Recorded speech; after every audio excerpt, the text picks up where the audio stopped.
여러분 안녕히 주무셨습니까? 참 좋은 아침입니다.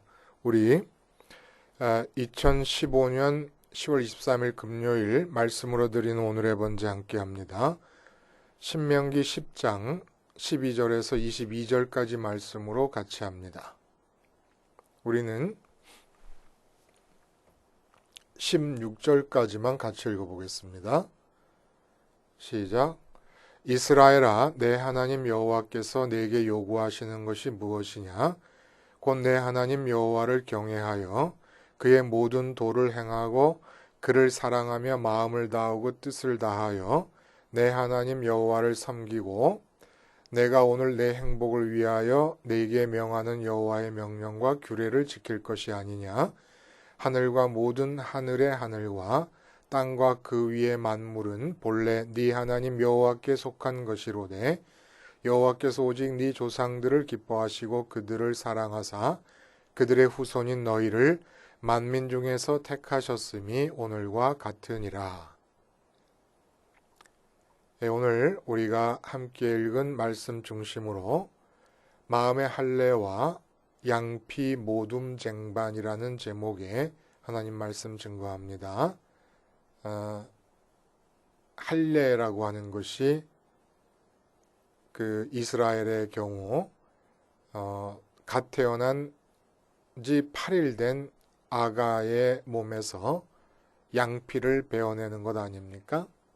근데 우리가 신앙생활을 한다는 것은 이 마음의 할례, 결국 베어내야 되는 양피가 있는 거 아니겠어요? 마음 부분에서, 마음에서 베어내야 되는 양피가 될 부분이 있는데 날마다 이 양피들을 모아두는 모둠 쟁반 하나는 있어야 참신앙인이라 할 수 있다, 그런 뜻이 얘기가 되겠습니다. 우리가 모둠 쟁반 하면은 모둠 회 쟁반, 또 모둠 전 쟁반 이런 얘기 하는데 마음의 할례는 한 번 하고 끝나는 것이 아닙니다.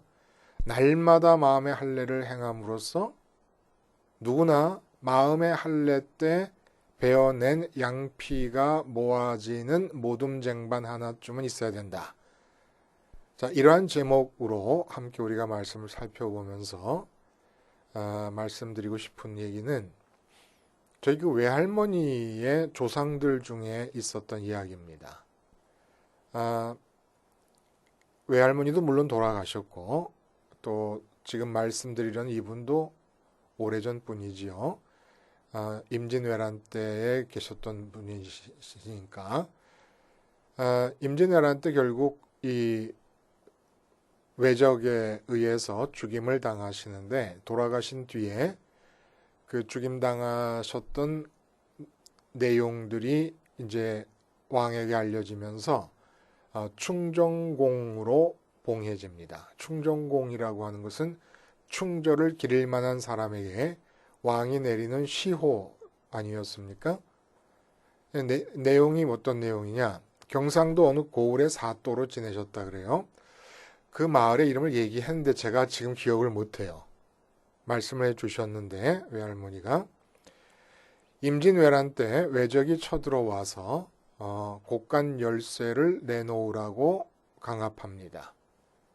그래서 열쇠지기로부터 열쇠를 받아서 이 사또가 되신 분이 열쇠를 손에 쥐고 죽기를 각오하고 내놓지를 않습니다. 드디어 목에 칼을 들이댑니다. 협박하면서 곡간 열쇠를 내놓으라고 하는데 곡간 열쇠를 오른손에 쥐고 전혀 내놓을 기세를 보이질 않습니다. 결국 정말 그 세상에 이 지구 위에서 아마 제일 좋은 칼이라 그러면 일본도 말하지 않아요? 일본도? 그 일본도에 열쇠를 쥐고 있는 이 사또의 오른팔이 잘라져 나갔다고 합니다. 그러니까 오른팔이 잘라져 나간 상태에서 왼손으로 땅바닥에 떨어진 오른팔, 오른손에 쥐어진 열쇠를 다시 쥡니다. 또다시 외적들이 열쇠를 내놓으라고 해도 꿈쩍하지 않습니다. 다시 한번 일본도의 왼쪽 팔이 잘려져 나갑니다. 차례로 두 팔이 다 잘려지니까 나중에는 무릎을 꿇고 땅에 떨어진 그 열쇠를 입으로 물었다고 합니다. 결국은 죽임을 당하시고야 끝이 났다는 것이에요. 이 이야기가 나중에 알려지면서 충정공으로 칭함을 받게 되셨다는 것이지요. 정말 대단해요. 그렇죠? 곡간 열쇠가 몸의 지체와 붙어버린 듯한 인상을 받습니다. 손에 쥐면 곡간 열쇠가 손의 일부가 되고 입으로 물면 머리의 일부가 되어버린 듯한 그런 느낌이 듭니다. 그 곡간 열쇠를 잃는 것은 자기 몸의 지체를 잃는 것이고 결국은 이 사건의 결국을 보면 자기 몸 전체를 잃는 것과 같게 여긴 겁니다. 사또가. 그러니까 곡간 열쇠를 입으로라도 물고 있으면서 차라리 죽지 그 곡간 열쇠를 너희들에게 내줄 수는 없다라는 생각이에요. 이 사건은 정말 애국 충정의 모델이라고 할 수 있지 않겠습니까? 그런데 비유적으로 이 사건을 오늘 말씀을 이해하기 위해서 갖고 와 봅니다. 우리가 마음으로 붙잡고 있는 것들이 있어요. 그게 무엇입니까? 열쇠예요. 우리도 열쇠를 이렇게 붙잡고 있습니다. 곡간 열쇠를 붙잡고 있습니다. 근데 그 충정공, 이제 저희 할머니의 조남이 김씨였으니까 이 김충정공이 붙잡고 있었던 것은 곡식 곡간의 열쇠인데 우리가 우리 마음으로 그렇게 붙잡고 있는 것은 무엇일까요? 바로 만족과 기쁨의 곡간 열쇠라고 생각하는 것들을 그렇게 쥐고 있는 겁니다. 무슨 얘기냐?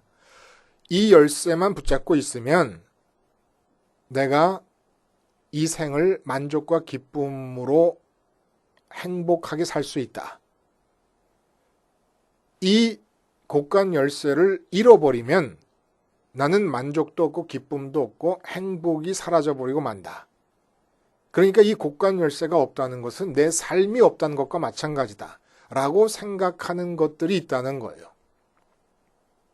내게 이 만족과 기쁨 곡간의 열쇠가 무엇인지를 알려면 지금 내 마음이 평안하지 않다 그러면 그 평안하지 않은 이유를 꼬치꼬치 따져보세요.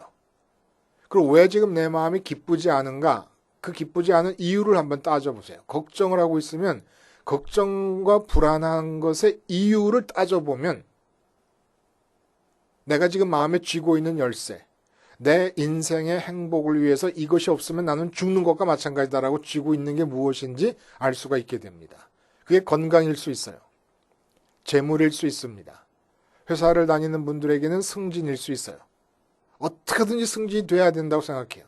또 취직 자리가 없는 사람은 취직일 수 있고 결혼, 가족, 배우자, 그리고 내 자녀, 사랑관계 이런 것들이 다 이런 기쁨과 만족 곡간의 열쇠가 될 수 있어서 우리가 우리 마음으로 지독하게도 붙잡고 있는 것들입니다. 이렇게 붙잡고 있다는 것을 전제로 나온 말이 바로 성경에 오늘 16절에 언급되고 있는 마음의 할례라는 거예요. 선민에게 모세가 마음의 할례를 촉구합니다. 그리고 신약 성경에서도 사도행전 7장 51절에서는 스데반 집사님이 목이 곧고 마음과 귀에 할례를 받지 못한 사람들아 라고 말을 하고 그리고 로마서 2장 28절에는 사도 바울이 바로 할례는 마음의 할지니라고 얘기를 합니다. 그래서 이 만족과 기쁨 곡간의 열쇠라고 여기는 것들이 마음에서 살이 되어버린 상태를 전제로 하는 말씀이라는 거예요. 기쁨을 줄 수 있는 것이라고 내가 믿는 거예요.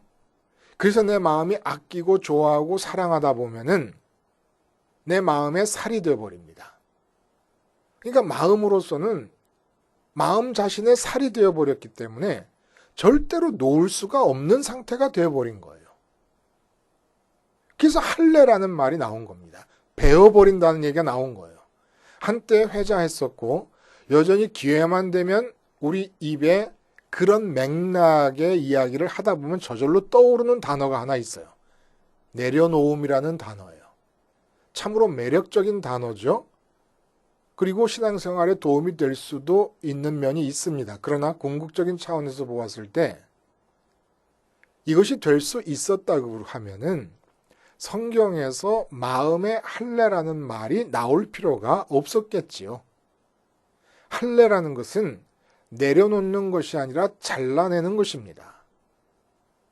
내려놓음이라는 행위에 대한 이론이 성립할 수는 있어요.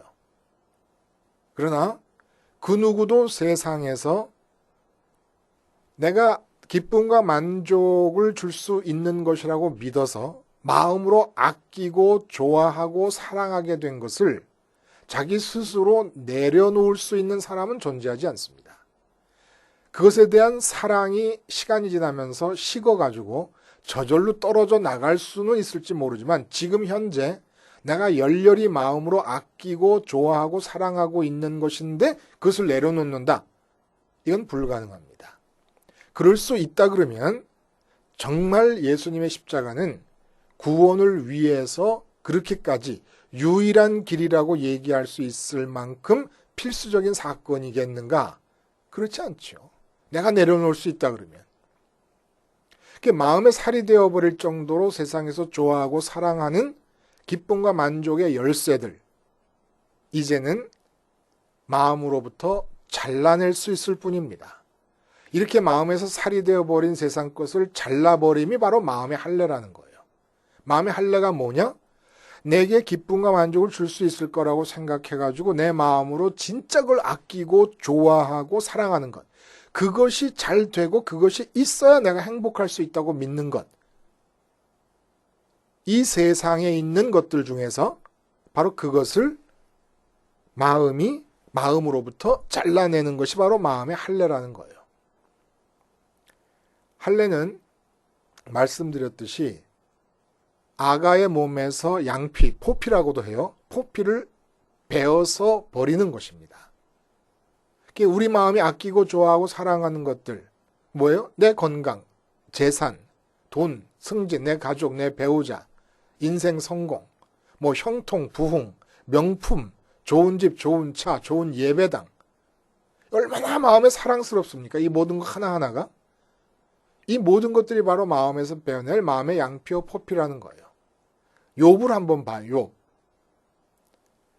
욥이 결코 재산과 자녀와 정말 사랑스러운 것들 아닙니까? 다? 자기 건강과 배우자와 그리고 절친한 친구들과 사회적인 명성들, 이거 어느 것 하나 없어서는 안 될 거예요. 다 삶이 보람되게 되려면 있어야 된다고 믿어지는 것들인데 베어내지를 않고 찢어져 나갑니다. 찢어져 나가니까 자기 살이 됐던 것들이 찢어나니까 너무너무 고통스러워가지고 자기가 태어난 날을 다 저주를 합니다. 그런데 그런 가운데서도 하나님을 향한 마음을 견지하고 나아갈 때 마지막에 어떻게 돼요? 눈으로 하나님을 본다. 귀로만 듣던 하나님을 눈으로 보는 것 같다. 무슨 얘기냐? 재산과 자녀와 아내, 내 건강, 그리고 절친들, 사회적으로 인정받는 이런 명성, 명예, 인기 이런 것들, 이게 다 양피가 되고 포피가 되어서 욥의 마음을 덮고 있었습니다. 근데 자기 스스로 할례를 행하지 않고 있다가 하나님께서 그거를 찢어내니까 아픔을 느끼게 됩니다. 아픔을 느끼지만은 그 아픔을 느끼는 가운데서도 하나님을 향한 마음의 시선을 고정시켜 놓고 있다 보니까 하나님이 보인 거예요. 그럼 내가 왜 지금 하나님을 못 보느냐? 마음의 할례가 주어지지 않기 때문에. 기쁨과 만족 곳간의 열쇠라고 생각하는 것들을 마음이 쥐고 있기 때문에. 그것들이 마음의 살이 되어서 마음의 눈을 덮고 있기 때문에. 그걸 잘라내야 하나님이 보이는 거예요. 그래서 골로새서 2장 11절에는 뭐라 그러시냐면 그 안에서 너희가 손으로 하지 아니한 할례를 받았으니 곧 육의 몸을 벗는 것이요 그리스도의 할례니라. 이런 얘기를 합니다. 이 말씀이 어떻게 우리가 마음의 할례를 행할지를 가르쳐 주시는 거. 어떻게 배낼 것이냐. 그리스도의 할례라는 거야. 그리스도 할례가 뭐냐? 육의 몸을 벗는 거. 육의 몸을 벗는 게 뭡니까? 우리 마음이 내 몸과 붙어 있습니다. 몸과 붙어 있기 때문에 몸으로 만날 수 있는 이 세상 것들이 또한 마음의 살이 되는 거예요. 몸이 있기 때문에 자녀가 귀하죠. 몸이 있기 때문에 재산이 귀하죠. 몸이 있기 때문에 승진이 귀하죠. 몸이 있기 때문에 결혼이 귀하죠. 이 세상에 좋다고 하는 모든 것들은 몸이 있기 때문인데 이 세상 것들을 자꾸 끌어들이게 되는 이 몸 자체를 마음에서 배내버리는 게 이게 그리스도의 할례라는 겁니다. 그리고 골로새 2장 11절에 이어서 12절에 보면은 그런 그리스도의 할례가 뭐냐 하면은 그리스도와 함께 장사되고 죽은 자들 가운데서 다시 일으키심을 받는 것. 이게 바로 그리스도의 할례라는 거예요. 다시 일으키심을 받은 다음에는 마음이 육체를 아예 베어내 버린 상태에서 하나님을 향하는 겁니다. 이게 부활의 참 의미 아니겠습니까? 그래서 기독교인으로 산다는 것이 날마다 죽는다는 것이고 날마다 죽는다는 것은 십자가에서 죽는다는 것인데 십자가에서 날마다 죽게 되면은 날마다 양피가 모아지게 됩니다.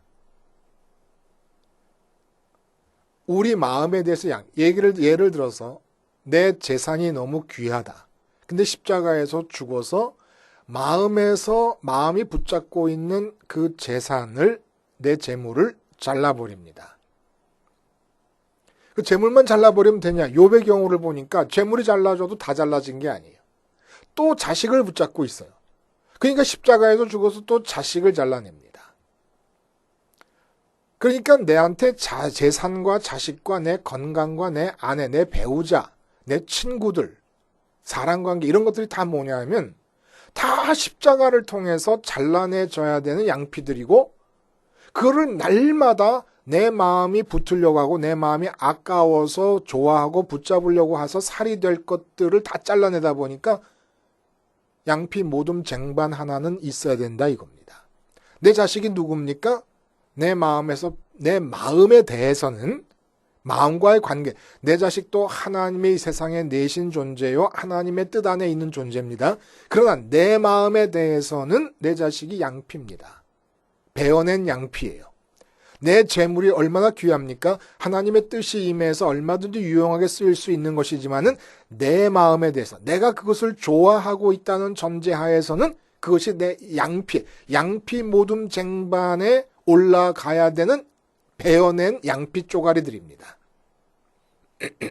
그러니까 내 마음이 직접 좋아하려고 할 때마다 십자가를 붙잡고 다 그것이 양피라고 생각해버리는 내 자식이 누구냐? 마음에서 베어낸 양피 쪼가리다. 내 재물이 다 뭐냐? 마음에서 베어낸 양피 쪼가리다. 내 승진이 뭐냐? 마음에서 베어낸 양피 쪼가리다. 예배당 건축이 뭐냐? 마음에서 베어내야 될 양피 쪼가리다. 교회의 숫자적인 부흥이 뭐냐? 마음에서 베어내야 될 양피 쪼가리다. 이렇게 생각하는 것이 이게 믿음의 사람들이고 실제로 배워내야 마음의 할례가 이루어지는 것이라 이런 얘기입니다. 그래서 이런 마음의 할례담이 이어져 나오는 게 스테반 집사님의 사도행전 7장에서의 설교에서도 그렇지만은 모기고둠과 마음의 할례가 꼭 붙어 나옵니다. 이 모기고둠이라는 건 뭐예요? 선민에게서 나타나는 증상이거든요. 이 모기고둠이라는 게 선민이 아닌 사람들에게는 마음의 할례가 촉구되지를 않습니다. 요구되지를 않습니다. 그러니까 재산을 붙잡고 있어서 재산이 살이 되었으면 그대로 내버려 두는 거예요. 선민이 아닌 사람들에게는. 자식이 좋아서 자식을 붙잡고 있으면 그대로 할례가 없는 상태로 마음이 그것에 덮여 있는 상태로 내버려 두는 겁니다. 그래서 하나님을 못 보는 거지요. 하나님이 안 보여요. 포피로 가려져 있으니까 마음이. 근데 선민은 입으로 하나님을 부르기 시작하고 입으로 예수님을 부르기 시작하면은 영이신 하나님과 예수님, 이제 예수님이 영으로 올라가 계시지 않습니까? 그러면 그 예수님과 하나님을 마음으로 봐야 되잖아요. 그러니까 마음의 할례가 촉구되는데 마음의 할례라는 게 뭡니까? 내 마음이 아끼고 좋아하는 것들을 잘라내는 거예요. 내 마음에 살이 될 정도로 내가 좋아하는 것들을. 그런데 입으로 하나님의 이름을 부르고 입으로 예수님의 이름을 부르고 있는데 절대로 마음에서 이 세상에서 좋아하는 것들, 이 세상에서 기쁨과 만족, 곡간의 열쇠가 된다고 믿어지는 것들을 베어버리지를 못하는 겁니다. 베어버릴 생각을 안 하는 겁니다. 내려놓을 수는 없어요. 모두가 내려놓을 수는 없어요. 지금 좋아하고 있는 상태를 어떻게 내려놓습니까? 자기 기만이지요. 또 일시적으로 그럴 수 있을지 모르지요. 그러나 불가능하죠. 그래서 베어버려야 되는데 죽어도 못 베어버리겠다는 거예요. 이게 바로 목이 고둠입니다. 광야에서 하나님께서 이스라엘 백성들을 이끄실 때 물이 없다고 불평을 해요. 근데 이게 목이 고둠이라 그래요. 그 금송아지 숭배가 결국 목이 고둠의 대표적인 사건이 됩니다. 금송아지를 왜 숭배하게 된다고요? 금송아지를 만들어 놓고 여호와란 이름을 갖다 붙였어요. 하나님의 이름을 부르는 겁니다. 왜 그렇습니까? 내 마음에서 이 세상에서 아끼고 좋아하는 것들을 마음에 쥐고 있을 때 그 마음에 쥐고 있는 것들을 현실적으로 이루고 싶은 마음이 생기기 때문에 여호와라는 이름의 금송아지가 필요한 것이에요. 그러니까 마음의 할례가 주어지지 않는 한, 세상 것을 좋아해서 마음에 담고 있는 한 입으로 여호와를 부르면, 하나님을 부르면 반드시 하나님은 금송아지가 될 수밖에 없다는 거예요. 그게 목이 고든 자들이 하는 일이 뭐냐면, 선민 가운데 있는 목이 고든 자들이 하는 일이 마음의 할례를 거부하면서 하나님을 금송아지로 바꿔버립니다. 금송아지가 뭐라고요? 인격성은 없어요. 내 삶에 대한 판단과 생각과 계획을 다 배제해버, 하나님의 생각과 계획을 다 배제해버립니다. 하나님의 인격성을 배제해버립니다. 그리고 하나님의 능력만 내가 취합니다. 이게 바로 금송아지 사건이라는 거예요. 내 판단과 내 능력에 따라서 하나님의 능력을 내가 조종하고 부리려고 하는 것이죠. 마음에 할례가 없으면 반드시 이렇게 된다는 거예요. 반드시. 그러니까 내가 지금 사업이 너무너무 중하다. 그럼 마음의 할례로 사업을 잘라내지 않는 한 그 사업을 그 김충종공처럼 충종공이 곡간 열쇠를 쥐고 있듯이 쥐고 있는 한 반드시 하나님을 금송아지로 바꿔버리고 맙니다. 이렇게 마음의 할례가 반드시 필요하게 된 내막이 도대체 뭡니까? 그걸 바로 14절에서부터 16절까지 얘기해주고 있는 거예요. 14절의 내용이 뭐예요? 하늘과 모든 하늘의 하늘과 땅과 그 위의 만물은 본래 네 하나님 여호와께 속한 것이로다. 하늘의 하늘이란 얘기는 이 무한한 우주 전체를 말하는 것입니다. 얼마나 넓고 광대하고 무한한 하늘이냐. 근데 그 하늘, 그렇게 광대한 하늘에 있는 모든 것, 그리고 이 땅 위에 있는 모든 만물이라는 건 영어로 everything. 그러니까 내 몸에 털 하나, 내 몸에 손톱 하나, 예외 없이 everything 다 여호와 거라는 겁니다. 하나님 거라는 거예요. 근데 15절에 여호와께서 오직 네 조상들을 기뻐하셔서 그들을 사랑하사 그들의 후손인 너희를 만민 중에서 택하셨으니 오늘과 같으니라. 너희를 택했다. 세상 만물이 하나님의 것이다. 그리고 너희를 택했다. 이게 무슨 연관성이 있는 건가요? 이 연관성을 알려면 사이에다가 삽입을 한 문장 하면 좋습니다.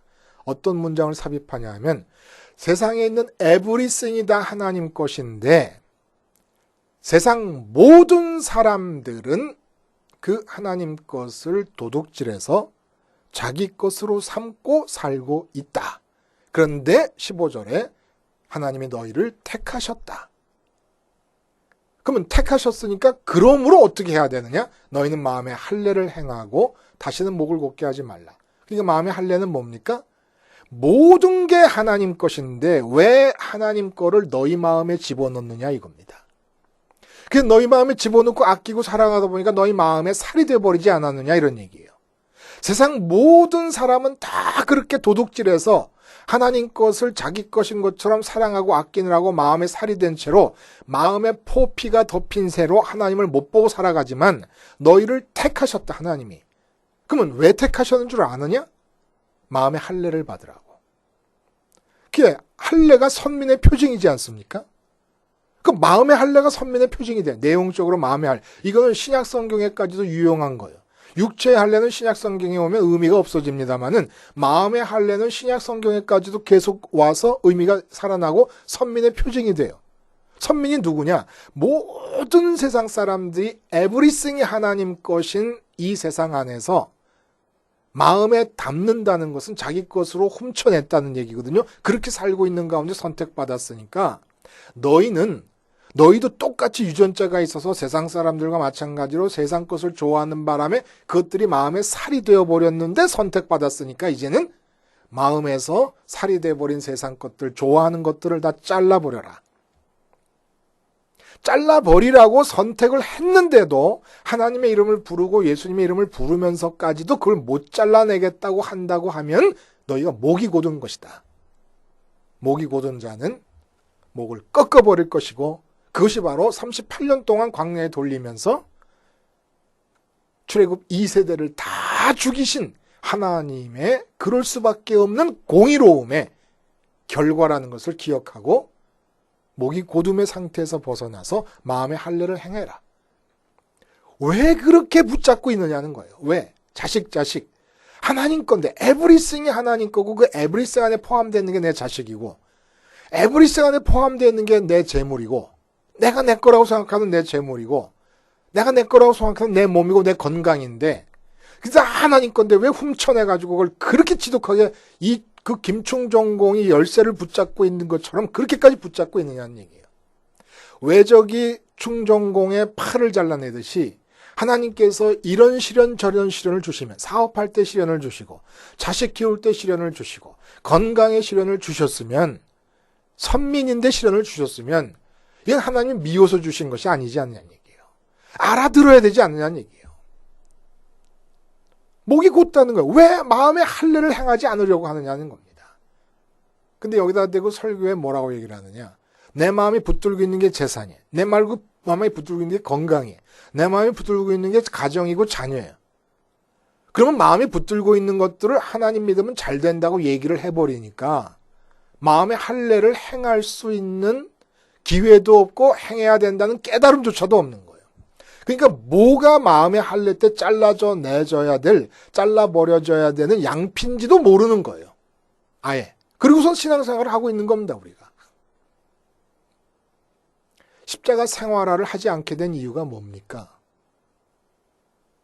교회가 십자가를 내가 의롭게 된다고, 내가 죄를 씻고 죄값을 벗어나고 멸망하지 않고 죽은 다음에 하늘나라 티켓 보장받고 내 죄 사함받고 하나님이 나를 의롭다고 칭해 주셨다. 내 공로가 아무것도 없다. 다 맞는 얘기예요. 내 공로가 없으니까 내가 해야 될 일도 없어요. 그리고 나서 이렇게 죄 사함을 받은 다음에 이 세상에 좋아하는 것들을 마음대로 추구해 들어갑니다. 하나님 이름 부르고 예수님 이름 부르면서. 기가 막힌 노릇이죠. 그래도 된다는 거예요. 하나님께 십자가를 통해 의로움을 받았기 때문에 이제는 세상에서 좋다고 하는 가치들을 마음대로 다 가질 수 있다. 이게 바로 저주에서 풀려난 증거다. 그러면 왜 초대교회 교인들은 다 순교하게 되고 박해받고 그렇게 됩니까? 그게 저주에서 풀려난 증거면 왜 스테반은 돌에 맞아 죽어야 됩니까? 스테반을 돌로 치려는 적들이 다 목이 댕강댕강 날아가야 되는 거 아닙니까? 왜 돌에 맞아 죽어요? 뭘 잘못했다고? 복음을 받아들여 저주가 다 풀렸는데 왜 쫓깁니까? 왜 쫓겨다니고 박해를 받습니까? 말이 안 되잖아요? 완전 사기꾼들이에요. 사기꾼들. 전혀 마음의 할례를 행할 마음이 없고 목이 곧아가지고 그러니까 말씀드리지만 십자가를 생활화하지 않으면 마음과 뜻과 힘을 다해 하나님을 사랑할 수도 없어요. 왜? 마음의 할례가 이루어지지 않으니까. 그러니까 마음의 할례를 하고 싶지 않으니까 십자가 생활화를 안 하는 거예요. 십자가 생활화가 뭡니까? 사도 바울이 분명히 말했어요. 세상에 대해 죽는 거예요. 내가 세상에 대해 죽고 세상이 나에 대해 죽는 것이 십자가 사건입니다. 그럼 언제 죽어요? 내 마음이 세상 것을 향해 살아서 움직여서 그걸 좋아하려고 할 때마다 죽는 거예요. 그러니까 우리는 우리 삶의 옆에 양피 모둠 쟁반을 들고 다녀야 되는 거예요. 계속 십자가 생활화를 통해서 마음에서 양피를 빼내가지고 버려야 되는 그 쓰레기통을 담고 다녀야 된다는 거예요. 그렇게 내가 양피를 우리 마음에서 벗겨낸 것들, 그게 내 자식이고 내 건강이고 내 몸이고 뭐 내 재산이고 이런 것들 아닙니까? 이게 다 실은 내 마음이 훔치려고 하고 있었던 거지. 다 에브리싱 하나님 거라는 거예요. 그러면 오늘 12절에 말씀하신 대로 그 모든 것들에 대한 하나님의 도가 있어요. 하나님이 계획하신 길이 있어요. 길. 그 길을 가게 되어 있는 거예요. 십자가 생활을 해서 마음의 할례를 하기만 하면. 그리고 십자가 생활을 하게 되면 마음이 살이 될 정도로 좋아하는 대상이 하나님으로 바뀌게 되어 있는 거예요. 그래서 그 12절에 이어서 계속 나오는 것이 너희가 하나님을 사랑하고 마음과 뜻과 힘을 다해 그를 섬기라. 섬기라는 게 뭡니까? 재물을 섬긴다고 하는 말에서 나온 것처럼 무슨 뭐 종업원이 꼭 봉사한다는 이런 뜻이 아니라 재물을 섬긴다는 게 뭐예요? 재물을 기뻐하고 재물을 추구하는 거 아닙니까? 여호와를 섬김의 최고는 여호와를 기뻐하는 거예요. 기뻐하는 거. 그래서 사랑하고 기뻐하라는 거예요. 이 내용들이 나오는 거 아닙니까? 그게 다 십자가 생활화를 통해 가능하다는 얘기입니다. 그 13절에 보면은 너희의 행복을 위하여 내가 명령한 명령과 규례를 지키라. 행복을 위한 명령. 복 아닙니까? 복을 위한 명령. 이게 뭐예요? 복음이에요. 행복을 위한 명령. 이 행복을 위한 명령이 구약의 율법으로 십계명으로 다 기록되어 있는데 이 모든 것의 완성이 십자가 사건이라서 행복을 위한 명령은 단 하나. 십자가에서 죽은 예수님이 너의 죽음인 것을 알고 예수님의 죽음과 연합하라. 이 명령 하나에 구약에 있는 모든 명령과 규례가 다 들어있는 겁니다. 그래서 날마다 내 마음이 좋아해서 무엇을 세상 것 중에서 붙으려고 가서 붙잡으려고 할 때마다 십자가를 기억해내고 할례를 행해버려요. 그래서 포피, 모둠, 쟁반을 들고 다니면서 그걸 다 담습니다. 언제나 그 포피 모둠 쟁반을 들고 다니다. 모둠 쟁반을 들고 다닌다는 게 버리면 되는데 버리면 잊어버리니까 오늘 하루 양피 모둠 쟁반에 내가 몇 개의 양피를 갖다 쌓아놨나 그거 확인하려고 쟁반 들고 다니라 이겁니다. 반드시 하루에 수북히 쌓아야 돼요. 매 순간 십자가 생활을 한다는 것은 양피 모둠 쟁반에 양피 껍데기들이 수북히 쌓여져야 된다는 얘기입니다. 양피 모둠 쟁반이 있다는 것도 잊어버리고 쌓이지도 않는다 그러면 십자가 생활을 안 한 거잖아요. 왜냐하면 우리는 죄성 때문에 세상을 살다 보면 십자가를 기억하지 않는 한 계속해서 마음은 달라붙게 돼 있어요. 마음은 이 세상 것을 쥐게 돼 있어요. 내려놔요? 못 내려놔요. 잘라져야 돼요. 십자가를 기억함으로써 잘라져 나가야 됩니다. 할례가 행해져야 돼요. 여러분, 십자가 생활화를 통해 마음의 할례를 매 순간 내 마음의 죄성 때문에 자꾸 내 마음을 세상 것을 향해 끌고 가려고 하는 이런 상황에서 계속 마음의 할례를 행하고 여러분의 포피 모둠 쟁반에 날마다 이 양피 포피가 수북히 쌓이는 복된 삶이 되시기를 바랍니다. 기도하시겠습니다. 하나님 아버지, 십자가 생활화로 모기고둠의 저주로부터 풀려나와 마음의 할례를 행하여 우리 양피 모둠 쟁반 위에 양피가 매일같이 수북수북 쌓이게 해 주시옵소서. 예수님의 이름으로 기도하옵나이다. 아멘.